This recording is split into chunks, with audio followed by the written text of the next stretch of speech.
for our next guest to be joining us. We've got 4 games this weekend that begin tomorrow with Chiefs and Titans from Kansas City.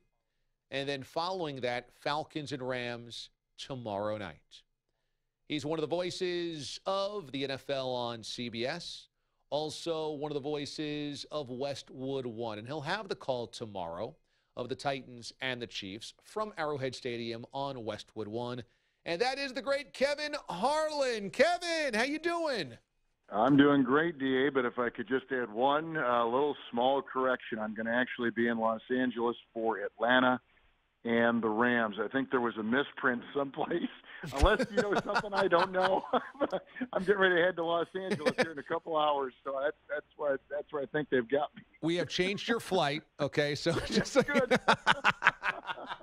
You'll be staying at home this week. Oh man, yeah. I wish I were in Kansas City. That's where we're from. But we're going to see a good one, we think, with the Falcons and the Rams. In fact, that could be the one game this wild card weekend that could produce maybe the most surprising results with the team on the road going across country and getting a win.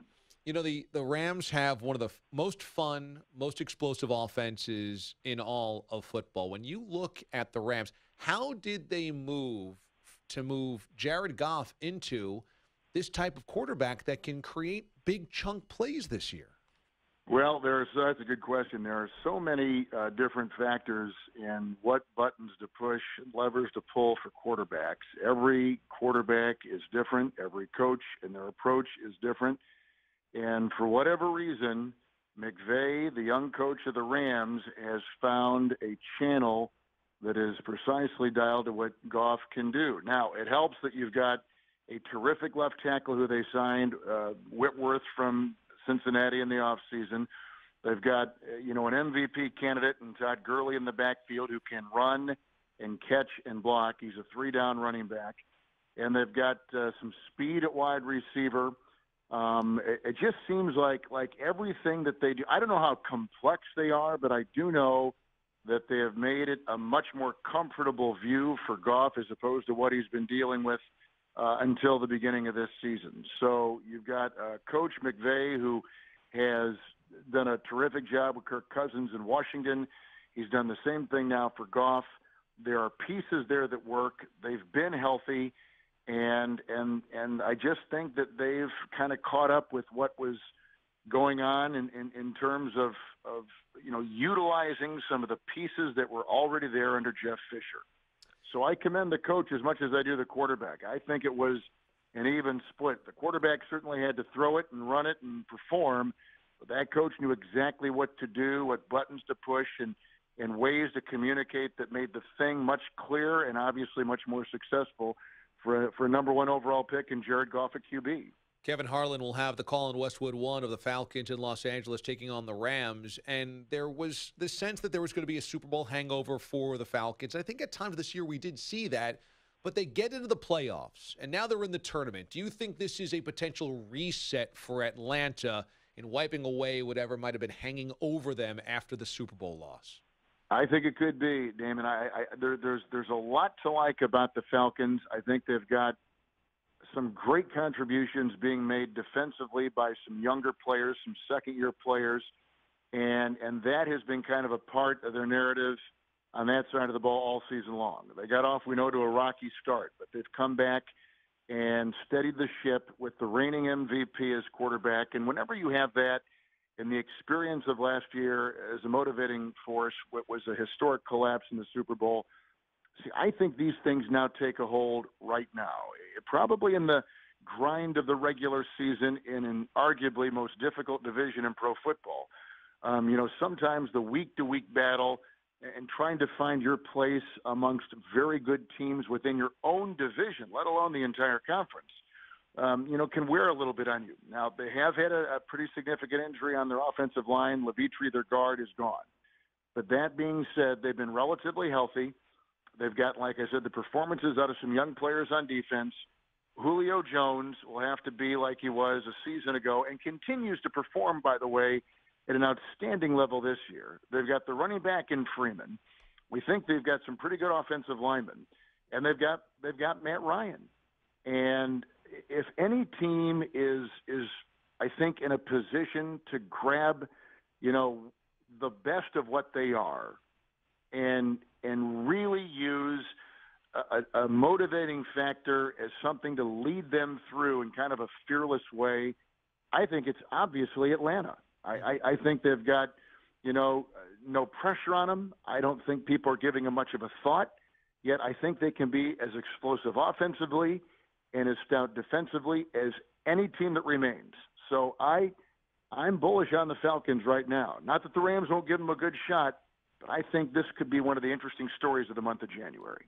Big story today has been the reports out of New England that there's been major disagreement and or friction between Brady, Belichick, and the Kraft. Do you find this to be legit? Do you think this is much ado about nothing? Where do you stand on all the news that came out about this? Well, the most shocking story to me is that through all these years with those three people, that they've not had any kind of turbulence before, at least not outwardly.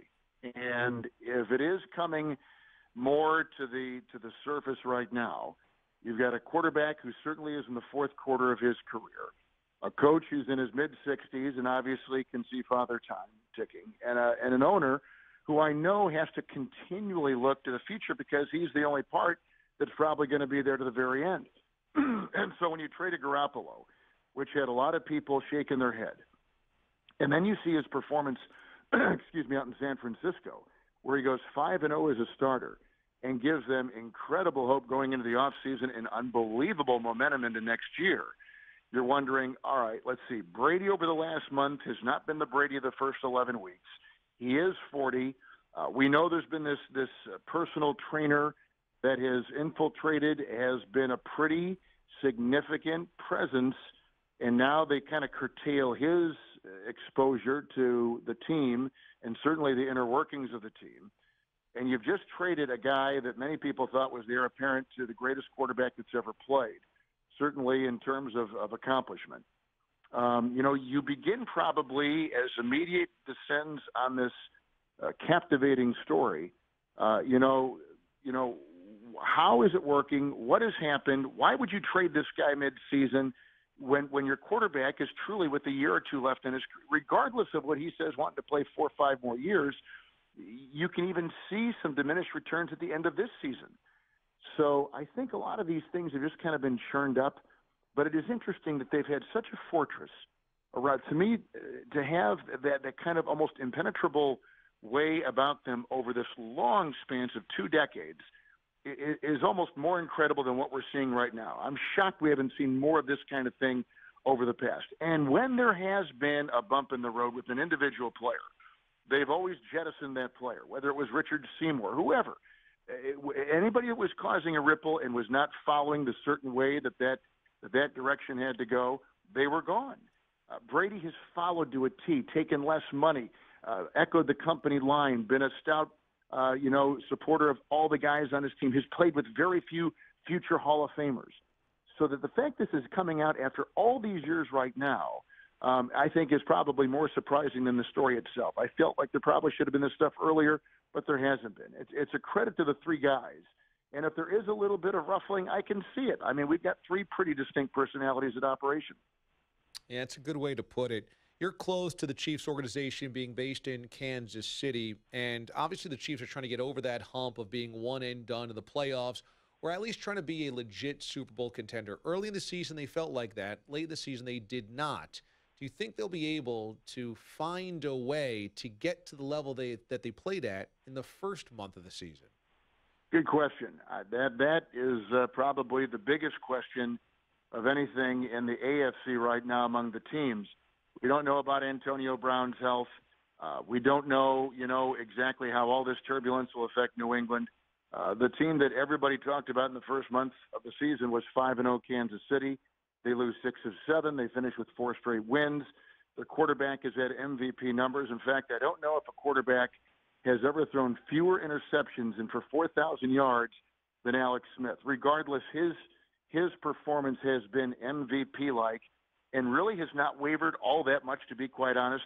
I think they didn't get much from the running game when they lost 6 of 7. I think people were becoming a little bit more predictable with what they were doing on offense. And so when Andy Reid, Damon, handed over the play calling to Matt Nagy, who is a rising star, an Adam Gase-type guy, a rising young coach in this league, kind of like Sean McVay out in Los Angeles, things kind of got back to where they were, using all these multi-dimensional players in a positionless type of way. And when they got their swagger back, they continued to perform, and we saw the result. Now, the big question is their defense, because the statistics will tell you against the pass and against the run and their total overall mark, they're one of the worst defenses in pro football. Until you look at the points allowed, which to me probably is the single most important defensive number to look at.